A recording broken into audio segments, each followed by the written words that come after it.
In Parshat Akedah, Avraham refers to Yitzchak in different ways.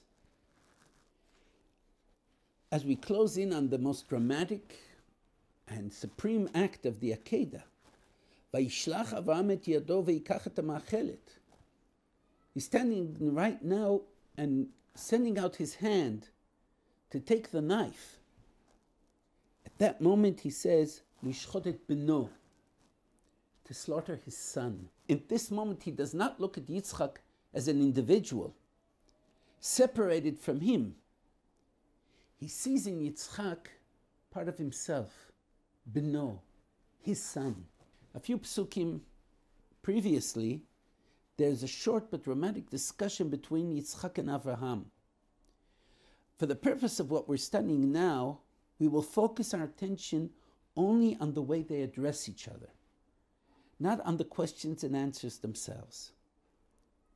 Avi, Yitzchak calls his father, in a way that we can almost hear, where are you taking me?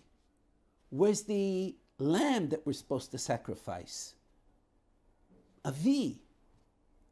And Avraham immediately answers, Hineni b'ni, I'm your father, I'm here.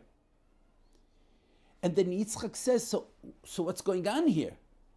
So where's the lamb? And Avraham says to him,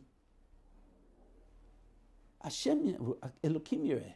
This is something that a human being cannot understand. Aval b'ni, you remain my son, whatever happens here.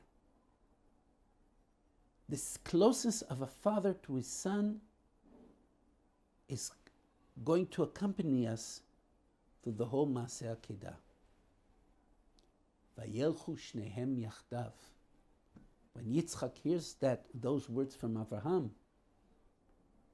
he goes in complete accordance and agreement to what Avraham is doing. Harav Kook in his remarks makes it very clear. Avraham does not try in any way to diminish or minimize in his own mind or consciousness the love to his son. Just the opposite.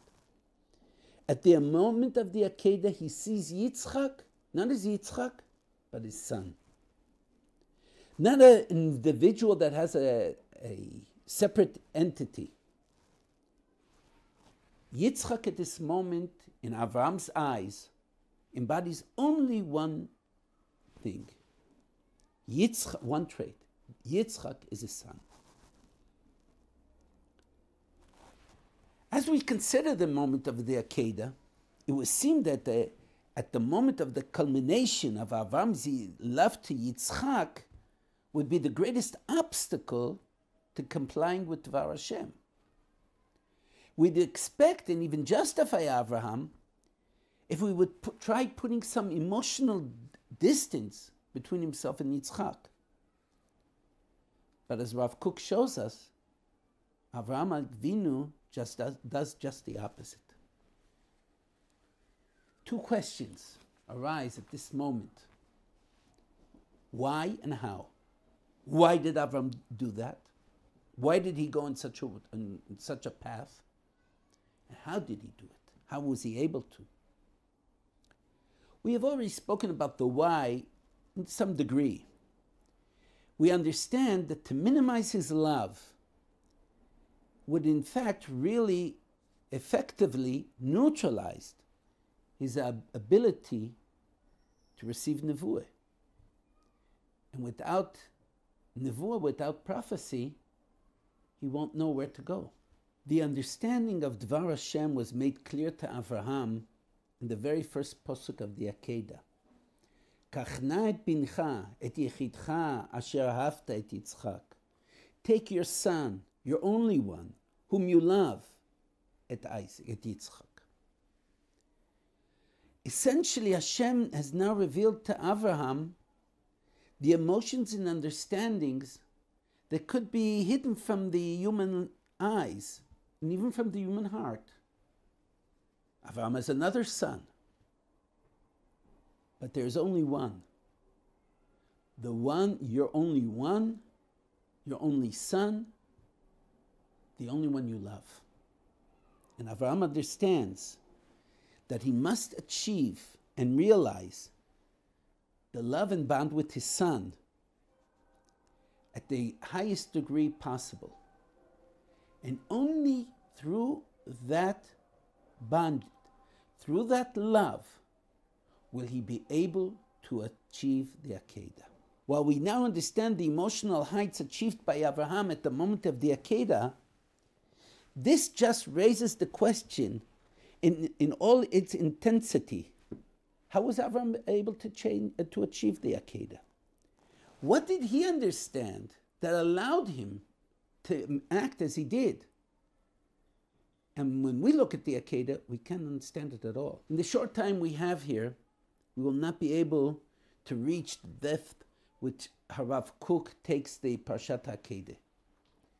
But we will try and achieve a certain degree of understanding. The most elementary idea when trying to understand Dvar Hashem is that in Hashem's world and in Dvar Hashem, there are no contradictions.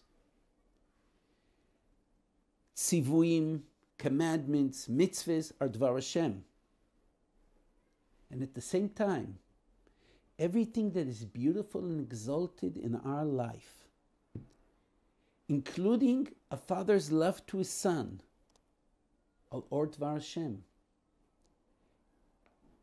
The idea that one can be an obstacle to the other is completely mistaken, because they all emanate from the same source, the same high and holy source, Dvar Hashem. If we think that one is an obstacle to the other, it shows that we haven't completely understood to what heights a father's love to his son can take him. When misunderstood what the true love means, or any natural love, not only between a father and his son, or any natural love in the family, when misunderstood, they become a barrier between us and our spiritual aspirations. When we recognize the fact that all closeness, love, beauty in life are bestowed by Hashem, and for that reason in no way can they be considered a contradiction to Dvar Hashem in mitzvot and halachot, then we take those natural parts of life, the beauty and the love, and exalt them until they become part of Dvar Hashem. This understanding that the beauty of life is Dvar Hashem and must be realized in life as such has many implications on many issues in our everyday life. The structure of the family, beauty and tzniut, art, just to name a few, are issues that can be and should be seen from the perspective that we learn from Avraham Avinu.